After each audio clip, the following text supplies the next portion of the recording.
So in the previous video, we introduced the scientist John Dalton and his theory of what an atom is. In this video, we're going to introduce two more scientists who wanted to give more definition and substance to the question and an answer to a question of what is in an atom. So fast forward almost 100 years actually, but fast forward to the 1897 to another English scientist, J.J. Thompson. He did several experiments to investigate what is actually in an atom to try and further give that some definition. These were experiments that actually got him the Nobel Prize. And in his experiments, he determined that an atom had this following definition, that an atom has a spherical shape to it, and that spherical shape had positive charge associated with it. And that positive charge helped to hold in place this new subatomic particle that has a negative charge associated with it. And this new subatomic particle that was found by J.J. Thompson, he termed the electron. Now, this positive charge that's part of the atom is talked about more in future experiments that we won't talk about in intro chem. But what J.J. Thompson's claim to fame is, and what you should know, is this model of the atom that looks very much like a blueberry muffin model. Now, J.J. Thompson, being a good Englishman, he called it the plum pudding model of the atom. I don't know if you've ever had plum pudding. I guess it's a traditional English dish. I have not had it, but it's a traditional English dish at holiday times. It's kind of like a fruit cake, actually. Plum pudding, it plays in a lot of Charles Dickens movies and books. If you remember A Christmas Carol, there's this famous scene of Tiny Tim and his family having a Christmas feast, and the mother brings out a plum pudding. Anyway, most of us haven't had plum pudding being Americans, but most people know what a blueberry muffin looks like. And so I think that helps to show what J.J. Thompson thought of as an atom, as a blueberry muffin model, where the blueberries are these electrons that are stuck in the cake of the atom, that cake being the positive charge that is spread over a particular area that's spherical shaped. So J.J. Thompson is known for his model of the atom, that is the plum pudding or the blueberry muffin model of the atom. Those blueberries are a new subatomic particle that's called the electron. That electron has a negative charge associated with it, and it is held in place. Those blueberries, those electrons are held in place by a positive charge that is part of the atom. So that's what an atom looked like according to scientists in the late 1800s. Another scientist in J.J. Thompson's lab wanted to give some further definition to that model by doing experiments. So the experiment that Ernest Rutherford and his undergraduate students helped out with to give some further definition to the atom is called the gold foil experiment. And so I'm going to spend a little bit of time talking about this experimental apparatus, as well as the hypothesis that he derived from the data from this experiment. So in this experiment, Dr. Rutherford and his undergraduates decided to take a sample of atoms in the form of gold foil, a very thin sheet of gold foil, and they took this gold foil, and to analyze what was happening with the gold foil atoms, he had a source of radiation, specifically particles called alpha particles. In this case, the alpha particles come from a block of lead. That's not as important as you know that these alpha particles is what Ernest Rutherford and his students used to decipher or to give more definition to what an atom looks like.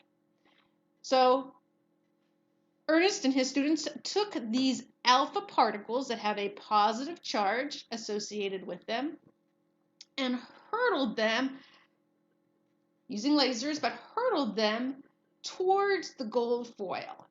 So they used those alpha particles as a probe, and they wanted to see when we took these alpha particles that are very large compared to the thin gold foil, when we were to take these large alpha particles and hurtle them toward the gold foil, they wanted to see what happens.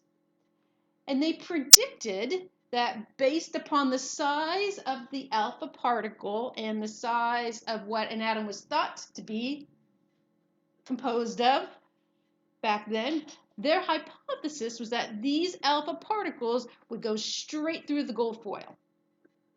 And so to detect what happened to these alpha particles after hurtling them toward the gold foil, they had some detector film. You can think about this detector as like a Polaroid camera film. Okay? And that detector would show a little spot as to where the alpha particle would hit after interacting with the gold foil. So this is the apparatus that Ernest Rutherford and his students used to further elucidate what is in an atom. You should know these important parts of the experimental design. And you should also know the hypothesis that came from that experiment.